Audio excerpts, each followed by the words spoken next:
Hi, Courtney here to talk to you today about being frugal and when you are frugal and you don't have to be. And so, what that would look like and why people might choose to be frugal, even when financially it is not necessary. And I want to share with you a little story about what happened today that made me think about this. So, I have a little Facebook group called Frugal Friends, and I'm not super active on there. I need to do better over my career. I've started and stopped groups like I know so many of us have. And in that group, I had posted one of my videos about how I live. And I'm very fair skinned, so I want to preface it with this. So in these videos, sometimes it looks like I have a lot of makeup on. I actually don't wear a lot of makeup. It just looks a little brighter in the videos with the lighting. So like I don't wear any eye makeup except mascara and eyebrow pencil. And I put on like a lip tint every day.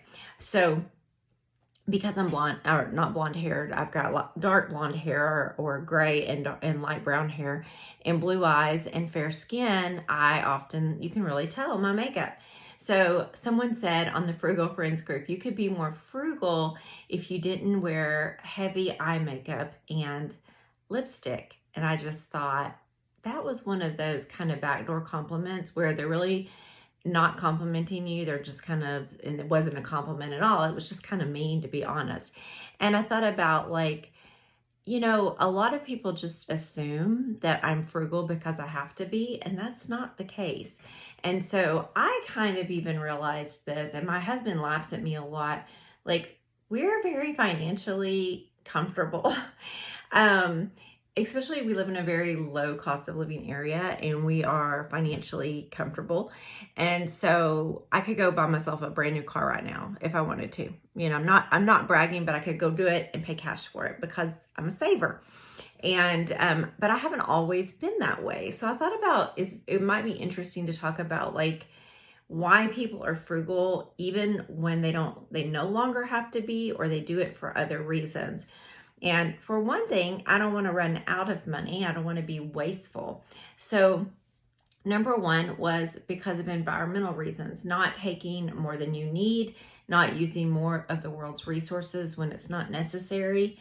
I just don't like to be wasteful. If I can buy something used, I feel like I would be comfortable saying I'm an environmentalist and I don't have a problem with that. I just don't believe in being wasteful. Do I buy things used? Yes. Do I buy things new? Yes. But I buy probably equal used as new. I don't replace things very often. I buy a lot of my furniture used. Some of it's new, a small percentage of it. I buy a lot of my clothes at resale shops. I sell a lot of my clothes at resale shops. And, I just limit what I buy new. And that is more about being conscious of not using more than I need. And as an American, we have so much. We're so privileged compared to so much of the world. So I'm very aware of that. The next one is to live a more simple life, because you crave a life that is more simple. I might even dare to say minimalist, though I feel like that's a very charged word these days. I don't live an obscure life of having I don't have a bare bones house, right? But I don't have a cluttered house either. Psychologically, I don't like clutter. It stresses me out to live in a cluttered space. Also, physically, the more you have, the more you have to take care of. So sometimes living on a 40-acre ranch, and that's because we have a lot of adopted animals, and we really didn't want 40 acres. We wanted 10, but they wouldn't break it up, and they sold it to us for the price of like 10 acres would be now, right? So for what we paid for this property in 2016, for 10 acres, we paid what we would pay for 10 acres for 40 acres, if that makes sense. So we have it all, and it takes a lot to take care of it, but it sometimes overwhelms me. And a lot of this is because of my husband's life and hobbies with horses. But as far as the house goes, we built less house than we could afford so we could pay it off early, and we did pay it off in 4 years. We buy older cars. We have chosen not to do and buy and own certain things. Like we've stopped adopting animals because we don't want more to take care of.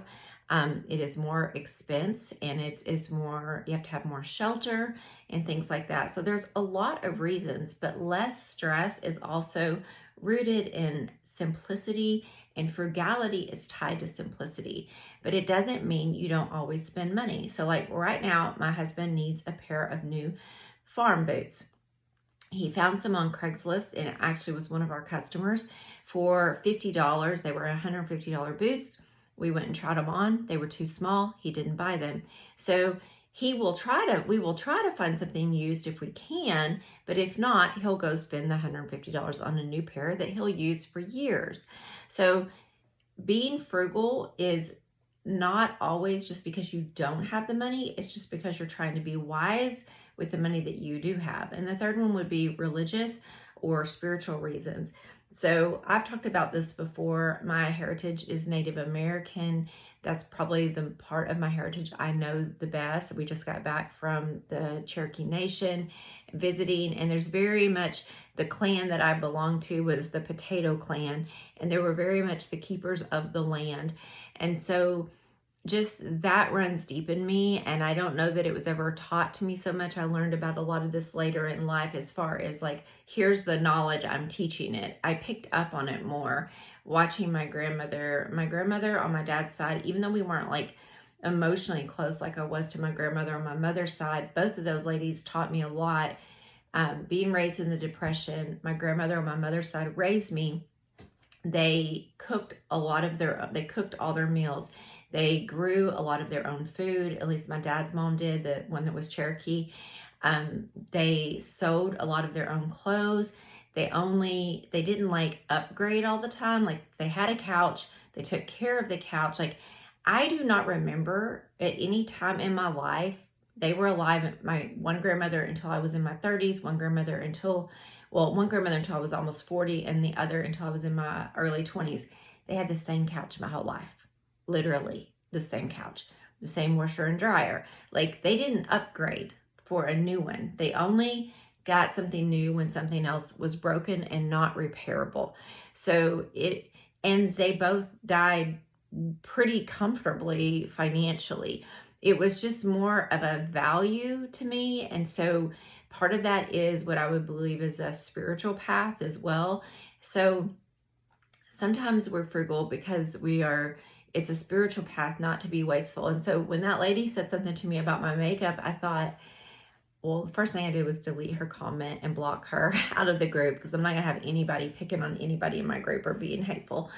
But I just thought, sometimes people say things to you and you can tell it's meant with a good heart. And other times people, like someone who's been watching me, said something about me turning the camera sideways. And I tried to do that today, and it looked like I was looking off into space when I'm on my phone, but when I'm on my computer, it looks better. So I took that advice to heart, and I knew it was said in a good, kind-hearted way to help me. This other person was saying something in a way just to be hateful, if you will. And maybe they didn't think they were being hateful. I'll try to give them some grace around that. Maybe, they thought literally I could save some money by not wearing heavy mascara and lip gloss, it's so funny because like my lipstick and mascara, probably I spend $30 a year, maybe. So less than $3 a month. And I just thought, wow, yeah, I'm not so sure about that one. And it brings great value in my life. It makes me feel confident. I enjoy the creativity of it. Like I spent probably $30 for the outfit that I have on from Walmart because I needed some joggers and sweatshirts to get through the winter. I'm still working right now. I go in and I'm a fitness yoga therapist. So I teach like fitness and yoga therapy. And I really needed a couple of things that weren't peeling. And, I didn't spend a lot on it, but it makes me happy. And sometimes we do buy things that make us happy and make us feel good.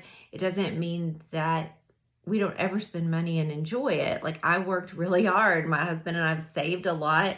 We've met a lot of our financial goals, but we also are aware that once you become comfortably wealthy, whether you always were or you become comfortably wealthy, or maybe you have to be frugal, it doesn't mean that you stop doing that. You don't want to run through everything you made and run out of money, but it doesn't also mean that you can't enjoy it. So let go of the guilt, do the best you can, be smart, but understand also your reasons for being frugal. For me, I realized when I was at a conference lately, a Choose FI conference, Choose Financial Independence, that a lot, or Camp FI, I'm sorry, Camp FI conference, um, that a lot of my reasonings for the way I do things is based in more my value system of not being wasteful, having a simple, uncomplicated life, and leaving the planet better for those that come after me, or at least not doing more harm.